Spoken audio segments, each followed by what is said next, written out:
찬양 한 곡으로 큰 은혜를 끼치는 것 같습니다.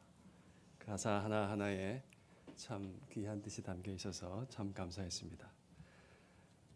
제가 어렸을 때 7, 80년대가 되겠네요.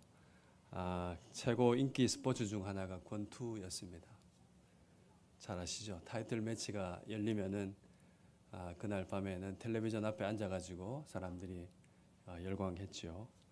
감격적인 승리를 거둔 후에는 이제 인터뷰가 이어지는데 그때 인터뷰를 할 때마다 꼭 등장하는 질문이 있습니다. 그래서 캐스터가 오늘 승리를 축하합니다. 그래서 승리한 기까지 가장 힘들었던 것은 무엇입니까? 이렇게 질문하면은 챔피언이 아주 거친 숨을 몰아쉬면서 대답을 하지요. 상대도 상대지만은 제 자신과의 싸움이 언제나 가장 힘듭니다. 진정한 승부는 제 자신과의 싸움에 달려 있습니다. 이렇게 복서들이 한결같이 가장 힘든 것은 자기와의 싸움이라고 말을 합니다. 그리스도인에게도 이러한 싸움이 있지요. 우리에게는 매일 펼쳐지는 영적 전투의 현장이 있습니다.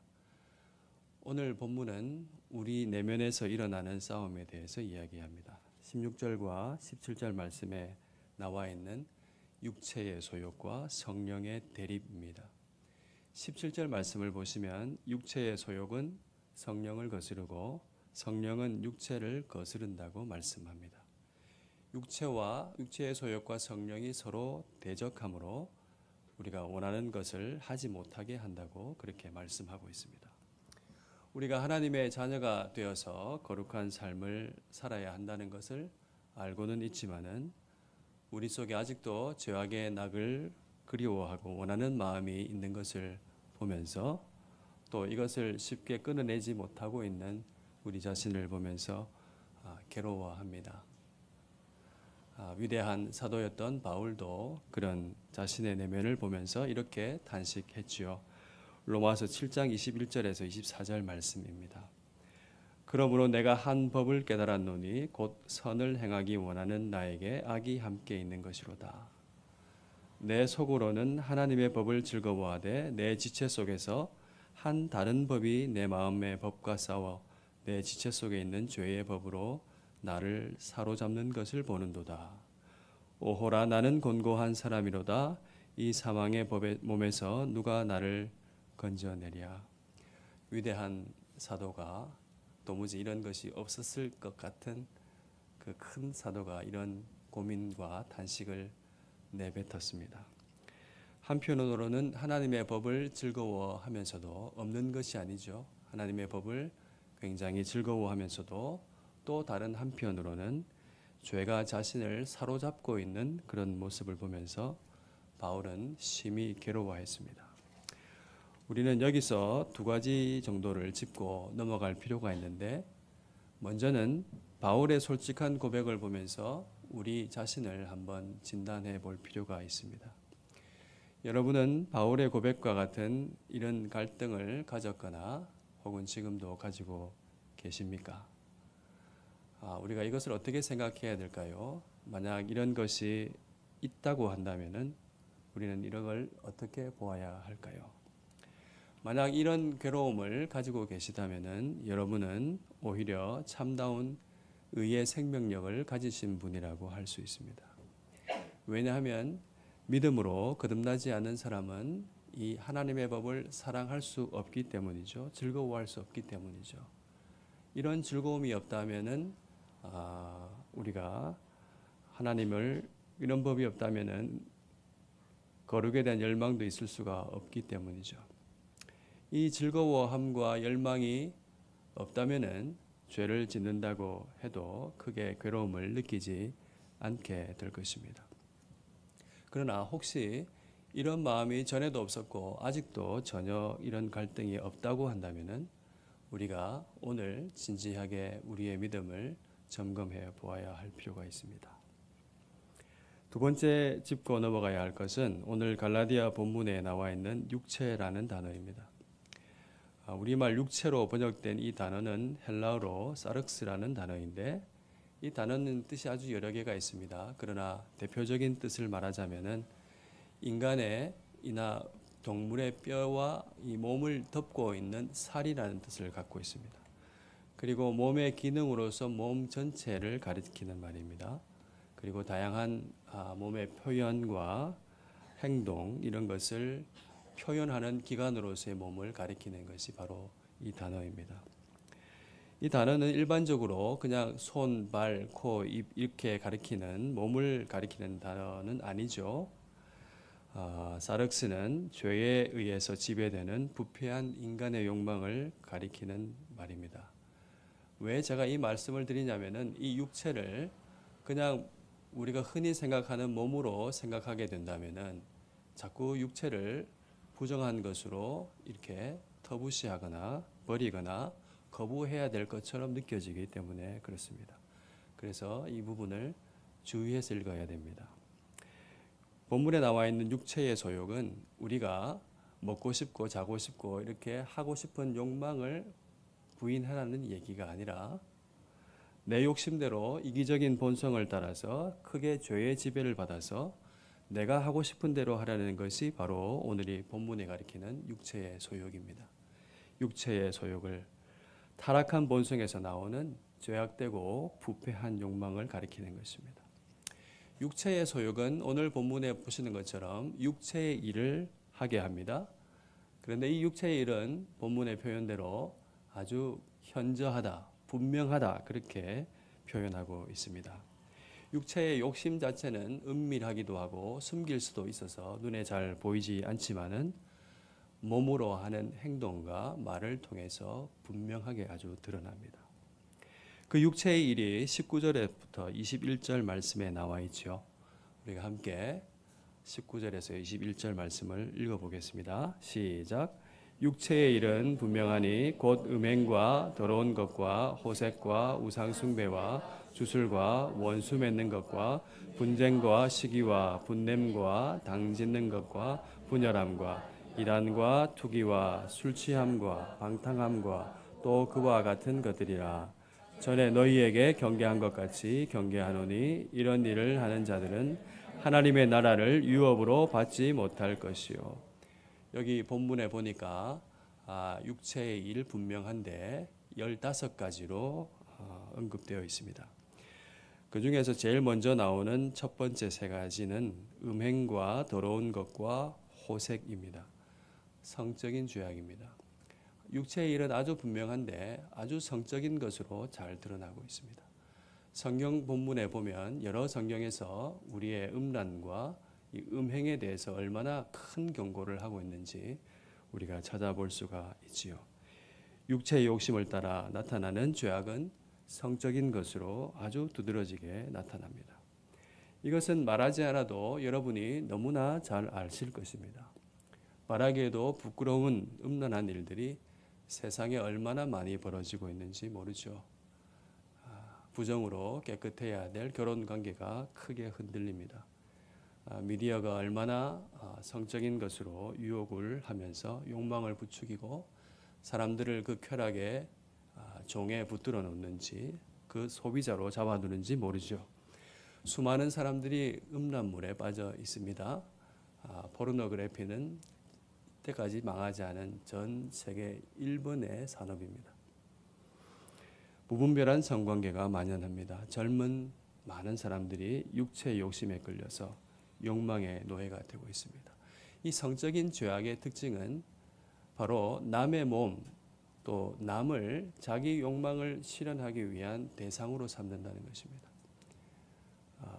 남의 몸을 응시하고 남의 몸을 착취해서 자기의 욕망을 실현하기 위해서 대상물로 삼는 인격적인 교제가 없는 착취하는 관계가 바로 이 성적인 죄악입니다.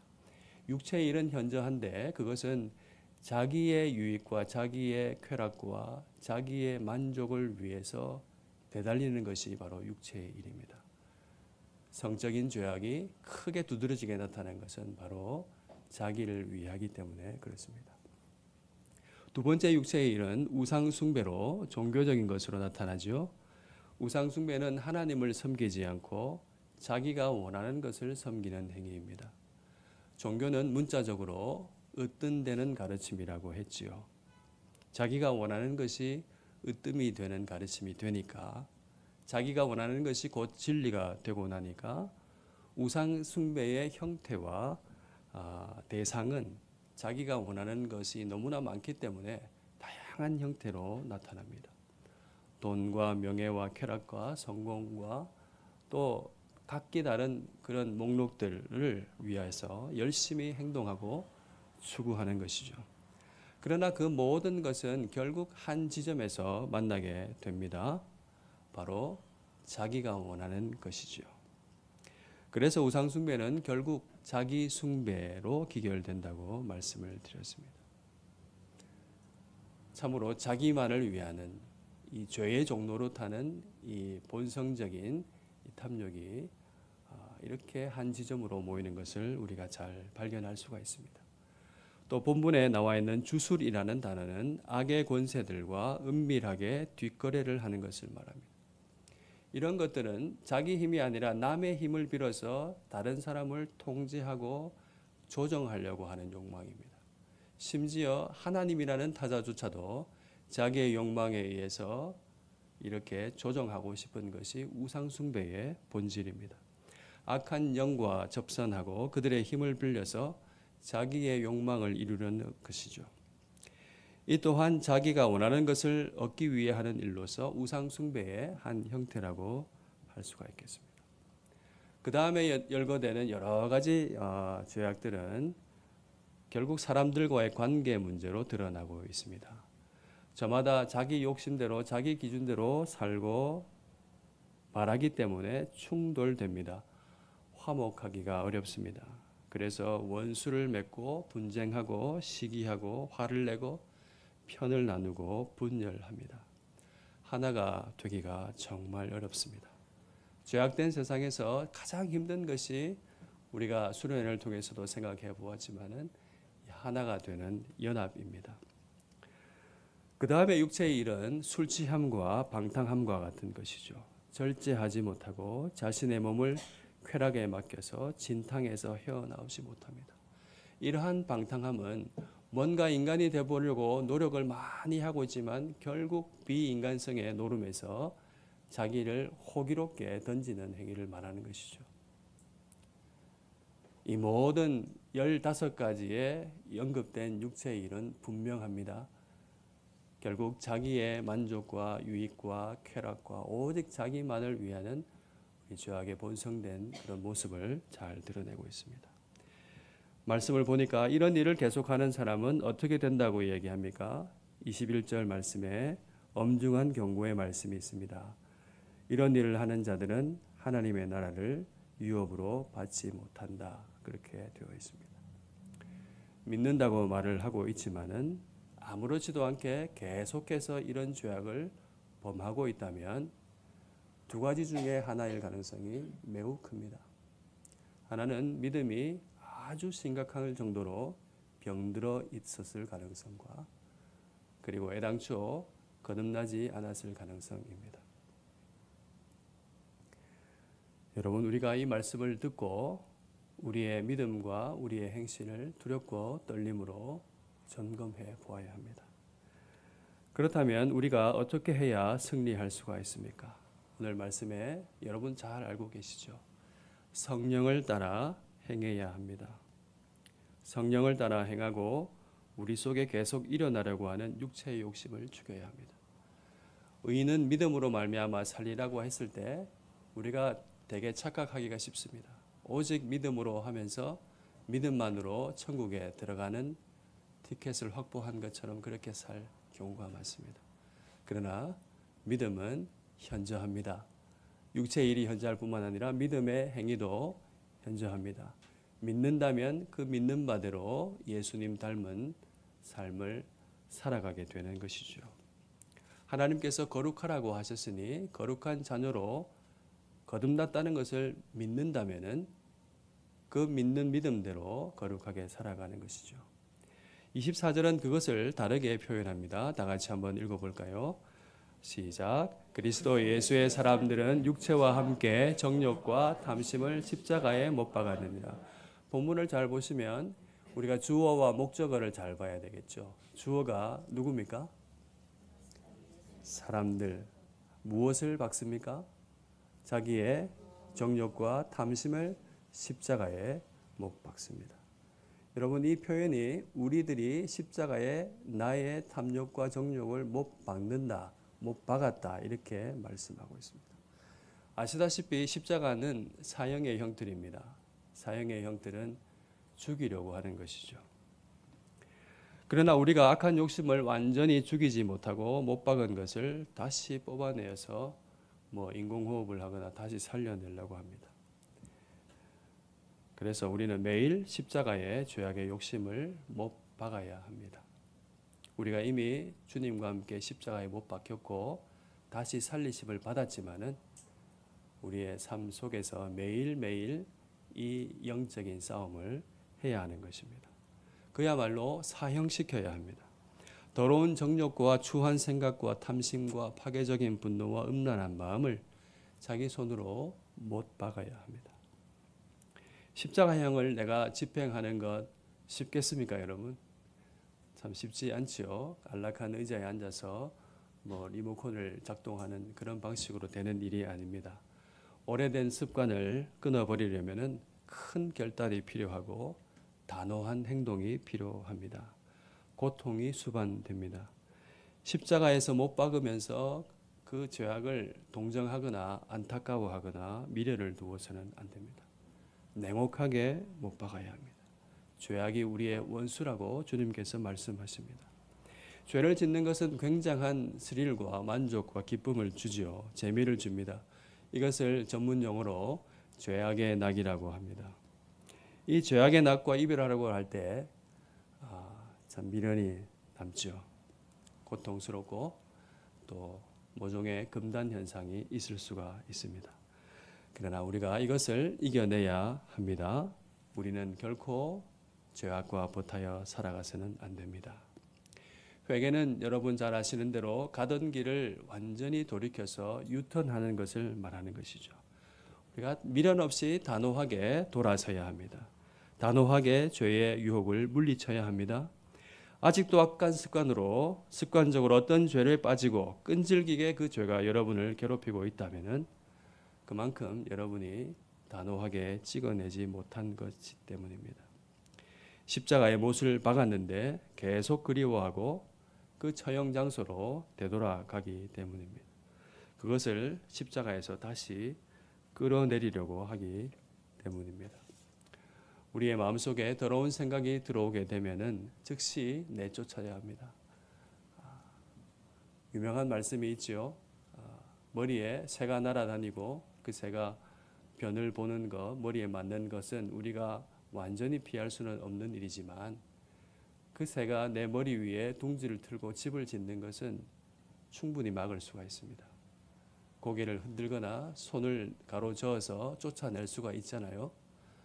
그렇게 하지 아니하고 그 잘못된 욕망과 생각과 욕심을 품고 계속해서 집을 짓게 된다면 우리는 재앙을 맞이하게 되는 것입니다.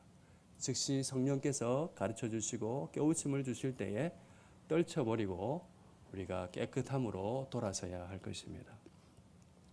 우리는 말씀대로 이미 그리스도와 함께 십자가에 못 박혀 함께 죽이심을 당했고 그리스도와 함께 살리심을 받은 사람입니다. 우리는 예수의 죽음과 부활에 참여하고 있습니다. 우리는 그래서 죄에 대해서 죽고 의에 대해서 살아갈 수 있는 파워를 가지고 있습니다. 이 일을 위해서 성령께서 우리 가운데 거룩하신 하나님의 영, 아들의 영께서 우리 가운데 거하시면서 진리의 말씀을 깨우쳐 주시고 그렇게 살 용기와 힘과 담력을 허락해 주십니다. 거듭난 우리 안에는 성령님이 계십니다. 성령님께서 하시는 일은 우리를 진리의 길로 인도하시죠. 우리가 원하기만 한다면 성령님께서는 친절하게 가르쳐 주시고 그 길을 우리와 함께 걸어가 주십니다. 말씀을 생각나게 하시고 예수님께서 우리에게 베푸신 은혜와 긍휼이 얼마나 큰지를 깨닫게 하시고 감사하면서 감동하면서 거룩한 생활로 우리의 발걸음을 옮기게 하십니다. 여러분, 그러나 반드시 우리가 기억해야 될 것 한 가지가 있습니다. 성령께서 우리를 인도하시고 동행하여 주시지만은 그 발걸음을 떼는 것은 반드시 우리가 해야 합니다. 성령을 따라 행하라 할 때 이 행하라는 말씀은 함께 걸으라는 말씀이죠. 사람은 걸어 다니며 다니는 존재입니다. 목표를 향해서 움직이고 일을 영위하면서 사는 존재죠. 그러므로 걷지 않는 사람은 아무도 없습니다. 사람은 매일 다닙니다. 걷기를 미뤘다가 한꺼번에 숙제하는 것처럼 하는 분은 아무도 없죠. 매일 걸으라고 하나님께서 두 발을 주셨습니다. 그리고 걷기는 누가 대신해 줄 수가 없습니다. 성령님을 따라 걷는 것은 오로지 자신이 해야 할 몫입니다. 성령님이 다 해주신 것이 아니라는 사실 여러분 기억하십시오. 전에 다른 교회에서 청년과 함께 이야기를 하다가 이런 말을 들은 적이 있습니다. 목사님, 저에게는 성령님께서 이렇게 거룩하게 사는 마음을 허락해 주시지 않는 것 같아요. 그렇게 이야기를 했습니다. 제가 깜짝 놀랐습니다. 어떻게 보면 성령을 의식하는 아주 경건한 말처럼 들리지만은 사실은 그렇게 볼 수가 없는 말이죠. 이 말은 자기가 거룩하게 살지 못하는 것이 하나님께서 그 마음을 주시지 않았기 때문이라고 하는 말과 같습니다. 그 말대로 한다면은 거룩하게 살지 못하는 것이 하나님의 책임이라는 것이죠. 말씀을 오해한 것입니다. 성령님은 우리 속에서 생명의 길을 가르쳐 주시고 인도하고 계십니다. 그러나 그 걸음은 우리가 걸어야 합니다. 성령님께서 대신 걸어주시지 않습니다. 하나님께서 전능하시기 때문에 충분히 우리를 강제적으로 걷게 하실 수도 있겠지요. 우리를 강제로 밝은 길로 가게 하실 수도 있겠지요. 하지만 참으로 하나님은 인격적인 분이시고 참으로 노하기를 더디하시는 분이시기 때문에 우리가 자발적인 순종의 발걸음을 떼기를 오래 참고 기다리신다는 사실을 여러분 꼭 기억하실 수 있기를 바랍니다. 우리는 가르쳐 주시고 깨닫게 하시는 성령님의 인도하심에 귀를 기울이고 매일 거룩한 길을 선택하고 우리의 발을 떼서 걸어야 합니다. 여러분 마음속에 성령과 육체의 소욕에 싸우는 소리가 들리십니까? 그 순간에 성령의 거룩한 욕망을 따라서 거룩한 일을, 성령의 일을 선택하시기를 바랍니다. 죄악의 짜릿한 그 쾌감을 누리라고 유혹한 것을 물리치시고 하나님께서 원하시는 거룩함을 추구하시기를 바랍니다. 성경의 죄와는 피 흘리기까지 싸우라고 말씀하셨습니다. 이것이 얼마나 끈질긴 적이고 우리를 사로잡는 존재인지를 밝히 말씀하시는 말씀이죠. 링 위에서 적과 상대할 때 성령과 말씀의 펀치로 그들을 먹여야 합니다. 말씀으로 자신의 길과 표대를 끊임없이 확인해야 합니다. 그러할 때 오늘 본문에서 보는 것처럼 성령의 열매가 맺힙니다. 구원받은 사람이 성령님과 함께 걸어갈 때 아름다운 열매를 맺습니다. 사랑과 희락과 화평과 오래 참음과 자비와 양성과 충성과 온유와 절제. 여러분 이 9가지 열매들을 보세요. 이 모든 것이 정말 타인을 향해 다 열려져 있는 덕목입니다. 육체의 일 오직 자기만을 위하는 그 탐욕적인 성품과 행위가 아니라 타인을 향해서 나의 것을 열어서 주는 모든 덕목으로 채워져 있습니다. 성령의 열매는 모두 타인을 향하고 있습니다. 자기만 위하는 죄의 본성을 넘어서는 삶, 세상과 공동체를 향해 열려있는 우리의 삶을 보여줍니다. 이 열거된 이 9가지는 성령의 열매는 딱 이 9가지다라고 말하는 것이 아닙니다. 이 9가지는 수많은 미덕들 중에 대표적인 것들이로 대별된 것이죠. 그리고 본문이 의도한 1차적 의미로 보면은 갈라디아서 오늘 본문의 15절과 26절의 상황을 염두에 두고 바울이 특별히 선택한 단어이기도 합니다. 거기 보면 15절에 물고 물리는 상황이 있어요. 그리고 허영 때문에 서로 노엽게 하고 헛된 영광을 구하고 투기하는 것이 있습니다.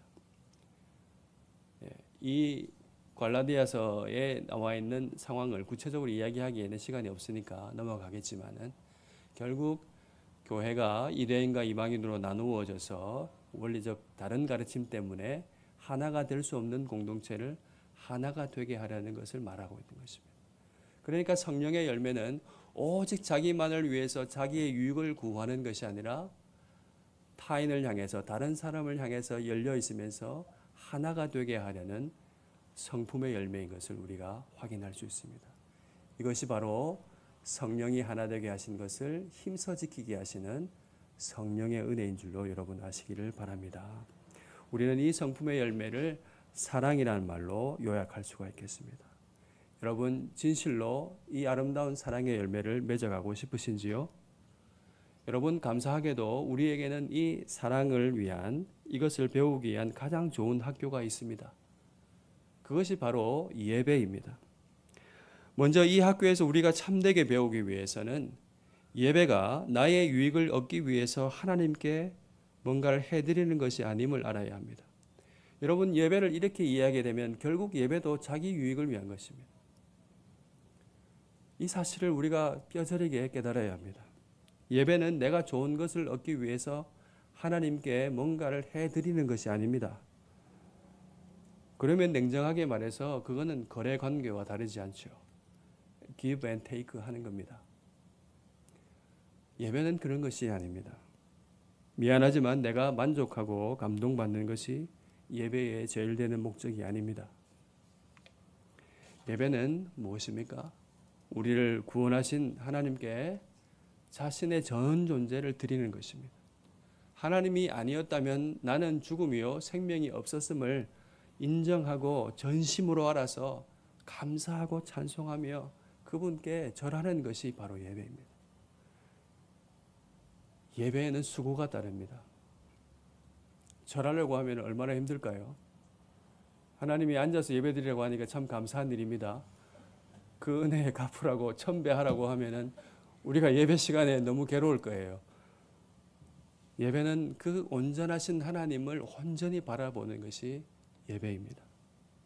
예배는 우리의 초점을 하나님께 돌리게 합니다.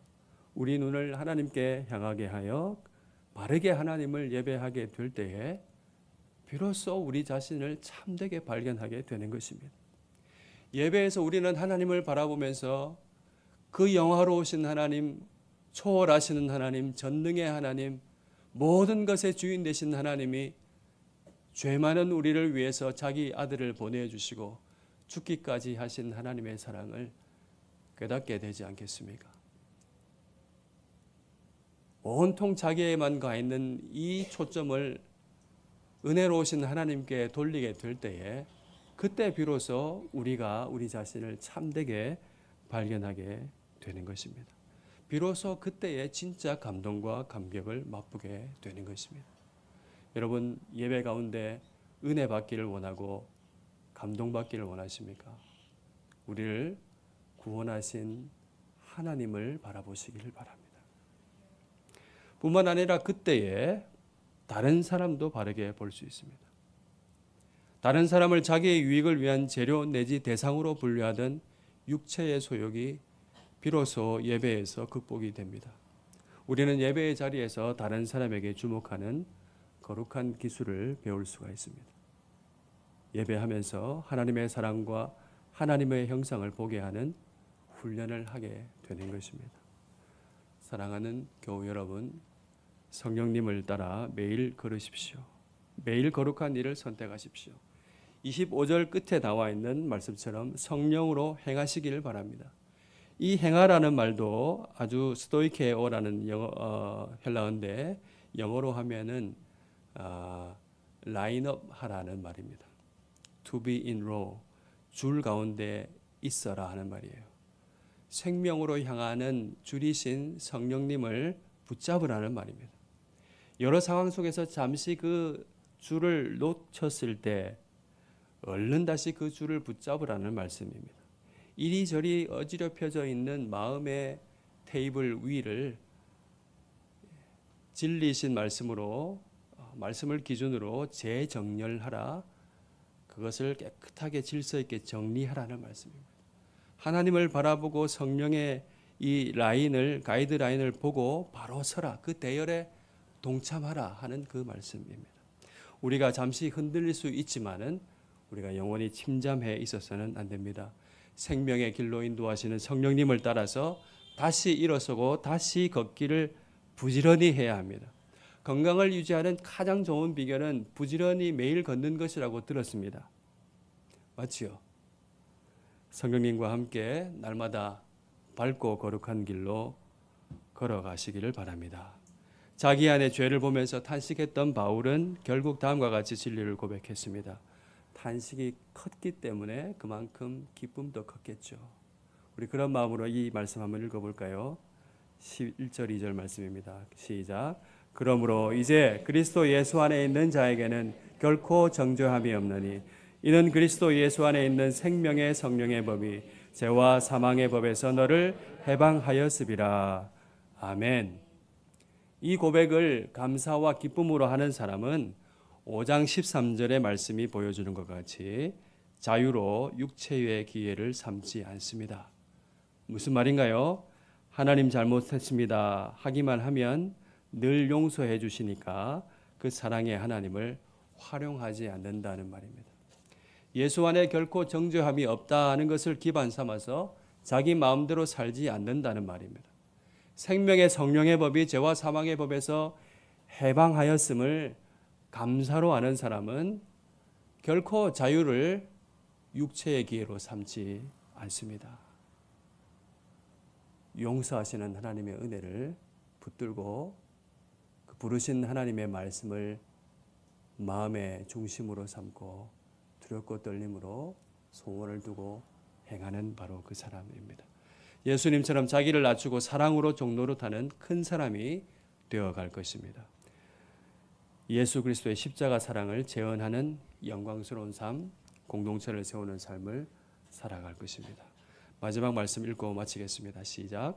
육신을 따르는 자는 육신의 일을, 영을 따르는 자는 영의 일을 생각하나니 육신의 생각은 사망이요 영의 생각은 생명과 평안이니라. 영의 생각은 생명과 평안이니라. 이 말씀을 생각하십시오. 그리고 하나님의 뜻을 선택하고 매일 걸어가십시오.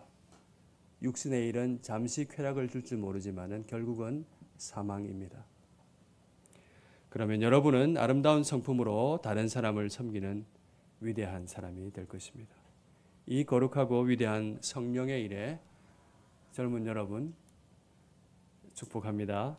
일찍부터 이 말씀을 깨닫고 자기 자신을 하나님께 드리는 헌신을 행할 수 있기를 주님의 이름으로 축복합니다. 아멘. 우리 함께 찬양 드리겠습니다. 우리 예배하겠습니다. 그 예배의 자리에서 사랑을 배우겠습니다. 나를 참되게 발견하고 사랑해야 될 다른 사람을 보겠습니다. 그런 마음으로 한번 찬양합시다.